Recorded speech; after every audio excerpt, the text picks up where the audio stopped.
distinguished delegates, officers, ladies and gentlemen, good afternoon. I want to be very brief. I'll read what my people have written, and I say a few things from my heart.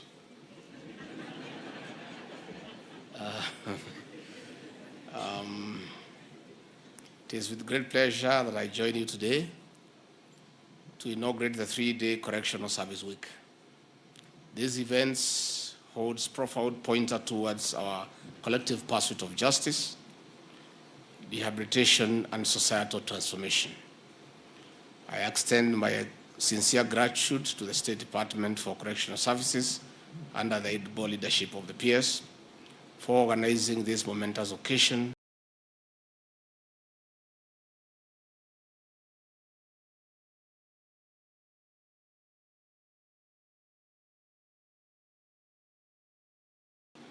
under the theme Promoting Holistic Rehabilitation and Reintegration Approaches for Sustainability and Economic Growth.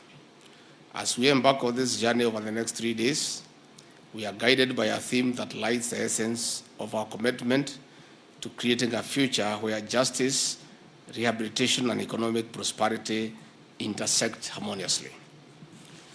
The sub-themes crafted for our discussion underscore the multifaceted nature of our responsibilities and opportunities for innovation, which must be harnessed for a common good.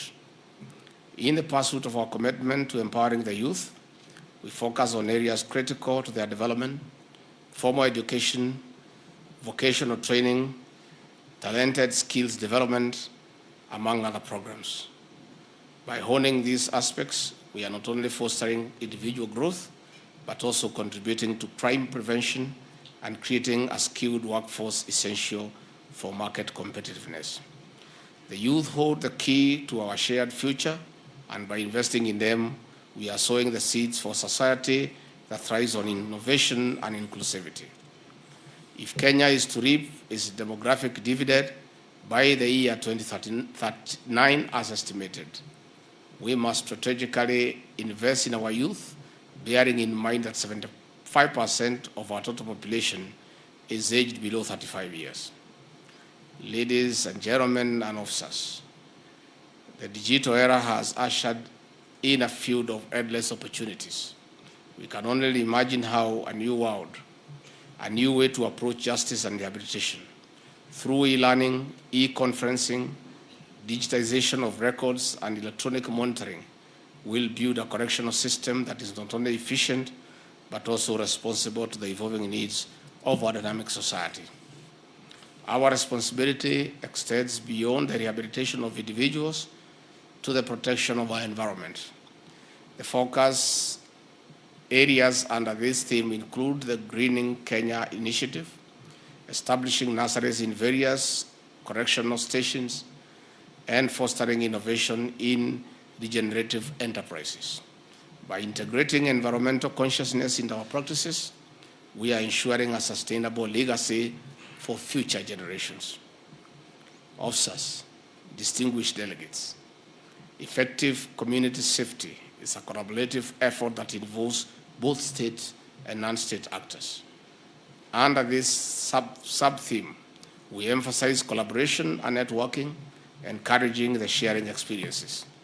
By strengthening these partnerships, we create a web of support to enhance our collective capacity to ensure the safety and well-being of our communities. Beyond these insightful discussions, this week offers additional avenues for engagement, including exhibitions, seed planting activities, networking sessions, and gala awards dinner. These activities are not mere components of the conference. They are opportunities to showcase innovation, foster connections, and celebrate outstanding contributions to our shared vision and common goals. In conclusion, let the Corrective Service Week be a testament to our unwavering commitment to holistic rehabilitation, sustainable reintegration, and economic growth of our communities. Let us together harness the collective wisdom and expertise within this room to shape a future where correctional services are not merely a response to crime, but a catalyst for transformation and positive change. I have no doubt that the discussions and collaborations that take place during this Correctional Service Week will yield tangible results that will shape the future of our correctional system. Thank you for your commitment to be the noble cause of correctional services. I wish you a productive and enlightening 3-day engagement and collaboration. It is now my humble duty to declare the Correctional Service Week Conference and Exhibition officially open.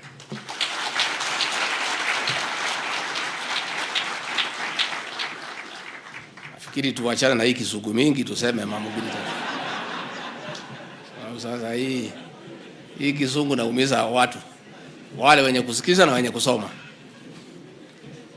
For me, this is a very emotive appearance before you good people. Because one, many years ago, as a young officer, I worked in Magereza House. I had my office in 6th floor, Wing C, room number 610. I know Magereza House like the back of my hand. I've been to each and every penal institution and bosto institutions in this country. We had an administrative unit seconded from the office of the president. I was an administrative officer to back up the commissioner. He was Mareka then, and Lopokoitu was the deputy commissioner. And many officers, we worked with there, Getuma and others, the late Seure and others. We know them because we have been in this space. And I've been to each and every penal institution. I understand the Kenya Prison Service. Again, I understand the probation, and I'm now happy that it was added the extra responsibility of caring. So when I stand here, I am talking to people that I understand, and I understand their space. By the way, I was a member, and still I am a member of Magereza Cooperative Savings and Credit Society. But I want to admit that I have not been contributing for a while. Because I left the public service and stopped becoming a member, but now that I'm back in the public service, and my personal number is still the same I had, 89026059. I'll ask the Commissioner General to connect me with the Secretary Manager to see whether I can be readmitted and I can start contributing and I can start also borrowing loans. I'm told now it's 4 times. Is it 4 times? Yeah, so mimi ni mtu wenu. Kwa hivyo kama mko na mtetezi wa hii serikali, ni huyu yako hapa.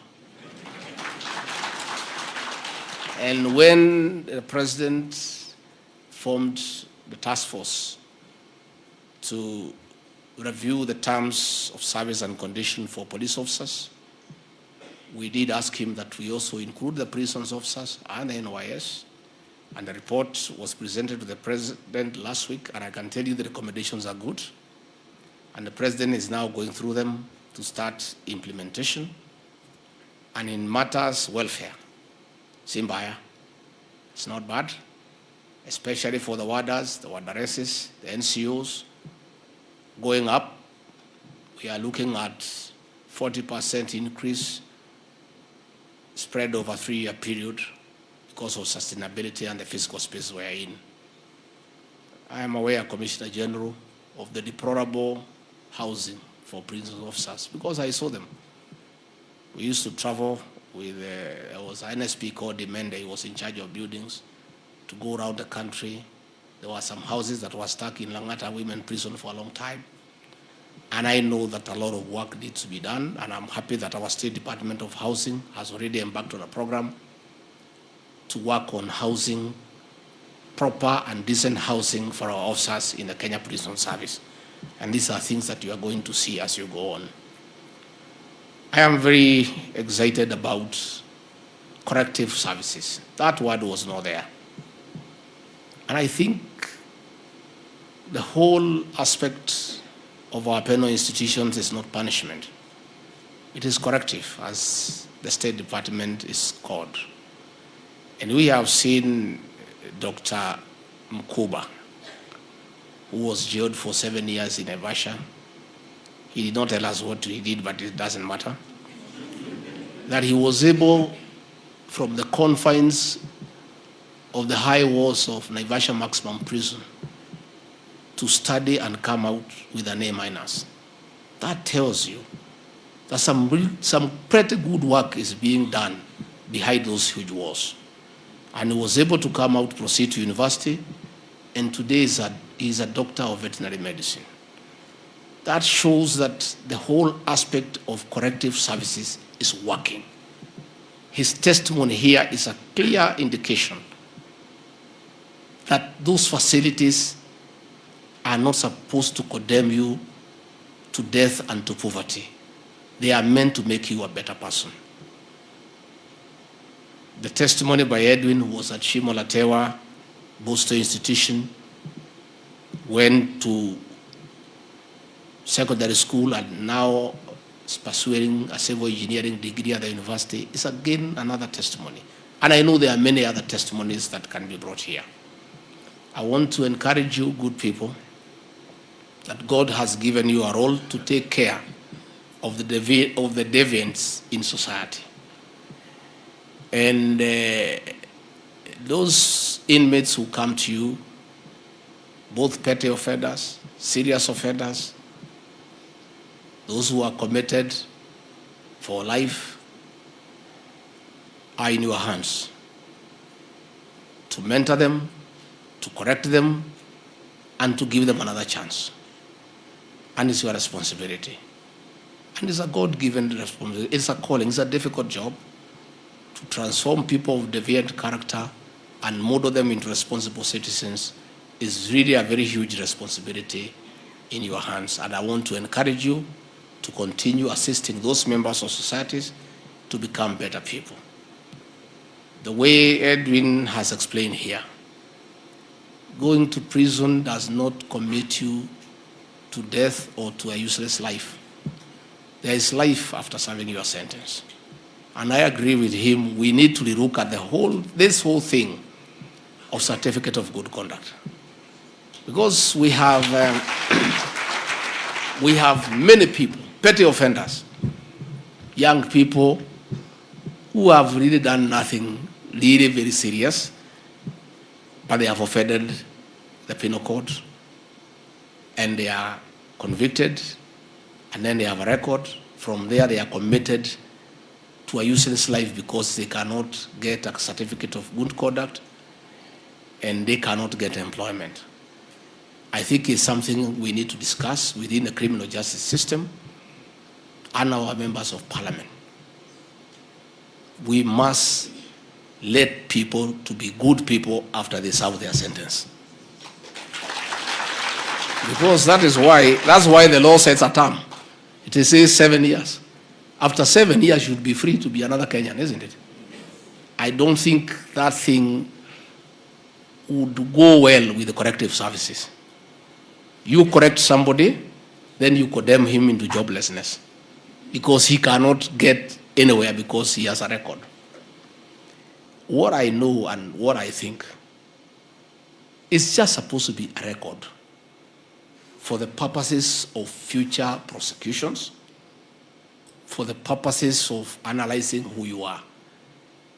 But the fact that you have a criminal record should not condemn you to poverty and a hopeless and useless life.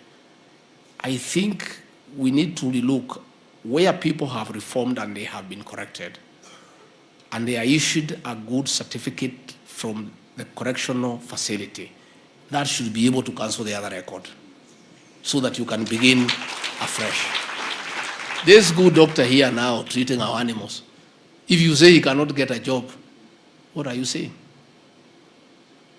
If a guy got an A-, that's a sharp guy. Probably that's why he committed a crime, because he's too sharp. He is too fast for life. He is unable to wait for things to work out well. You know, I think it's a space, and I will initiate that conversation, because I coordinate constitutional commissions and independent offices.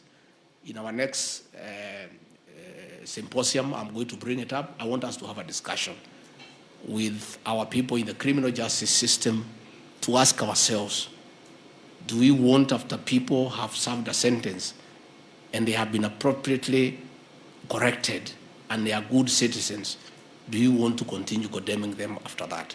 I think that is something we are going to look at. Again, Commissioner General, I've seen the furniture that you have here. Good furniture. The prisons industry is such a blessing to this country because you make wonderful furniture. The mechanical garages in Kamiti, they are good, but we don't make much out of it because of the marketing component. The way I've told you, PS, let's think through. Once the government, as we have decided, to give you a revolving fund to operationalize the prisons industry so that we stop importing furniture, let us inject private people to come and work with the officers to help them in marketing and managing it into a profitable business. These officers here are good at correcting people. They are not good in marketing. They are not good in business. Let us not give them work that is not theirs. Let them produce the best furniture. Let us get some other characters from the private sector to market them. And also to organize their accounts. And I can tell you, the prisons industry can be the most successful industry in this country because, one, the profits are huge because the labor is free. And there is no rent. So we are just talking of the raw materials only, isn't it? So let us think around that space. PS, I'll also give you my thoughts of what I think we can do so that we create a revolving fund and we make prisons self-sustaining. The prisons farms, there is no reason why our penal institutions should not produce enough food for consumption by the inmates. We shouldn't be buying food because the people are there, the land is there. We just need to inject some professionalism in managing those farms into profitable farms so that we can feed the inmates, feed the officers, and sell the surplus to enlarge our ANA. So these are things that we need to have a discussion. In matters probation, we must encourage that department to strengthen your mechanism to assist the judicial system in making sure that not everybody gets a custodial sentence. I know young people, many young people that I know, who are in custody for us, who are in prison for a petty offense because they could not raise a fine. We want to call upon the judicial system to apply their discretion and avoid non-custodial sentences where it's inappropriate because it causes congestion in our penal institutions. We have too many inmates and they are not staying in a hygienic manner and it overstretches our resources. Again, this is a conversation that we need to have within our criminal justice system. The threshold for custodial sentences. Let's try as much as possible to avoid custodial sentences where the crimes are not that heavy. In misdemeanors, we should avoid. Even where people cannot raise fines, we should be able to commit them to go and do communal work so that then they go back home and they eat from home so that they don't overstretch the scarce resources that we have as a country. The Boston institutions, I think we need to do a little bit more. There are few, and I think we need to enlarge in that space so that people not of age should never find themselves in prison with criminals and other people who actually radicalize them. People who have not attained the right age to go to the penal institutions. We should increase the Boston institutions with proper schooling facilities, counseling, so that those young people, because they are not yet spoiled, we can model them into responsible citizens for the country. So these are things that PS, as we work on the reforms in the Kenya Prison Service, we need to think about on how we decongest the prisons how we make them self-sustaining, and how we take care of our young people, and how we avoid having petty offenders alongside other serious offenders. And I think that would really help the country. So maybe ningetaka kusema nimefurahi sana, because if we had not won this election, this one, I would have been one of your subjects. So sisi tunashukuru Mungu, because in the previous administration, the powers that be had decided to use the criminal justice system to settle scores politically, to punish people who have done no crime, and force them and blackmail them to make certain decisions. So myself, I was being blackmailed to abandon President William Ruto and join Azimio, and I refused. And they said the criminal justice against me, and they were forcing the magistrate to jail me for 20 years in committee. So tunasema Mungu ni mwema. Lakini hata kama angetufunga, si tungekuja tu tukae huko na nyinyi. Sasa kama mtu amepata A- akiwa huko. And I want to say, it is very bad. It's unforgivable to use the criminal justice system to punish innocent people. The penal institutions are for people who need to be corrected. They are not for punishing people. You cannot use the criminal justice system to punish innocent people, to send them to the penal institutions for the purposes of punishing them. And we are glad that there are some judicial officers who are very firm in ensuring that the rule of law is upheld. In my case, the magistrate was being forced to jail me without any evidence. And he was under pressure. A gun was held over his hand. And when he looked and realized there was no evidence, and I think after he listened to what is happening in the country, he decided the case should only be heard after the elections. And he put it in September. And the DPP was forced to appeal that decision to hear it in September. And he declined. He said they should be heard in September, because he knew the new government would stop that nonsense.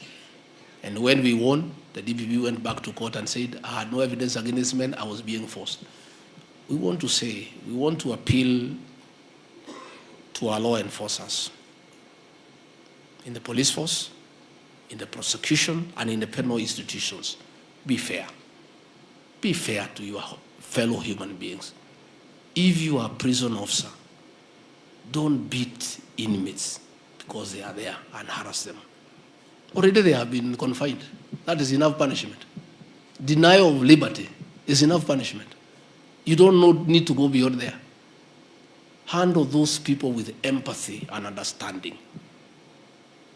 Let me tell you, PS, let us improve these penal institutions when we have the opportunity. You never know. You never know. You never know. Anybody is a potential client of a penal institution. Isn't it? Those of us who have the responsibility to improve these penal institutions, let us do so. Let us improve them. Even if you don't go there, your own sister could find herself there. Your own brother, your own child. Hospital and prison are potential homes to anybody. Never laugh at people because they are sick. You never know. When you hear somebody has a harambe, unamchekelea bila hospitali. You don't know. Unasikia mtu amefungwa jela, unasema okay sawa. Wewe hujui. You could even commit a crime unintentionally. You go and knock somebody with a vehicle. You are prosecuted for being negligent, causing death through accident driving. A magistrate decide to jail you for 6 months. Unaweza kwenda uchukue deni ya mtu ukoswe kulipa, ukuwe committed to civil jail for 6 months, uende pale. Na watu wengi sana ni potential candidates ya hiyo ya civil jail. Ya kuchukua madeni nini. Hata huyu senator huyu Chiragai tungekuwa na yeye pia. Huyu alikuwa mtu ya kushikwa kila Friday. You know, so let us ourselves, all of us, be fair people. There was a minister called Stanley Aloitip. He was a minister for Home Affairs during the Kenyatta era. It's good I tell you that story. He never did anything for the prisons. He was told there are no mattresses. He asked why prisoners want mattresses. He was told there are no blankets. He said they should sleep on the floor. He was told food and ration is not sufficient. He said if they wanted to eat food, they should not have committed the crimes. They should have stayed at home. As fate would have it, he committed a crime, but not a serious one because of politics. He was jailed for 1 year. He was a huge fellow, extremely huge. So when he arrived at committee, there was no uniform that could fit him. So they had to get about 6 uniforms and stitch them in the prison industry for him. Then he was taken to the cell. Then he asked, where is the mattress? Abiwa hakuna, na blanketi hakuna. Hapa sasa mtu atalala namna gani? The prisoner warder told him, you yourself, you said in parliament, that there is no need for mattress or blanket in prison. Sasa wacha saa ya chakula ifike. Sinide nawekwa kama ni kutupwa. Akauliza sasa hii mimi inaweza shiba. He was a huge fellow. Akaambiwa, you said there is no need to have sufficient food in prison. What am I saying? You are in a position of responsibility to make life better for mankind. Please do so. You never know.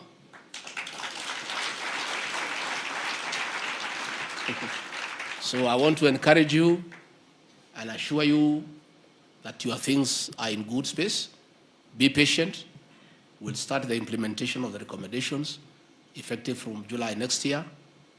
Mutapata nyongeza, lakini pia haina mkiongezwa mchunge pesa yenu, uitumie vizuri. Let us not use money like you will be working throughout.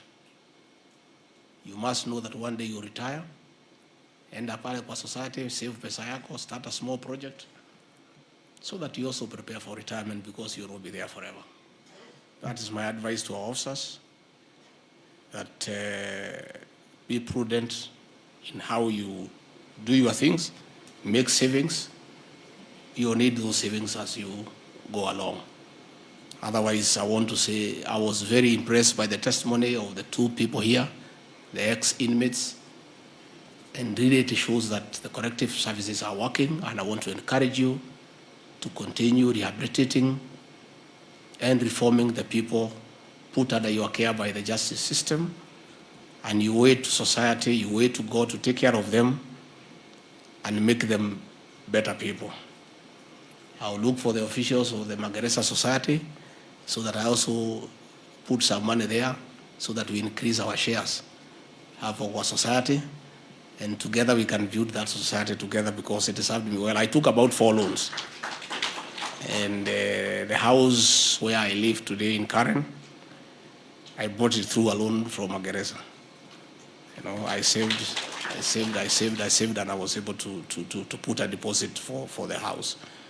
So I really want to encourage you to continue working hard, continue taking care of these people, continue reforming our citizens, and God will be kind to you and also take care of you in your endeavors.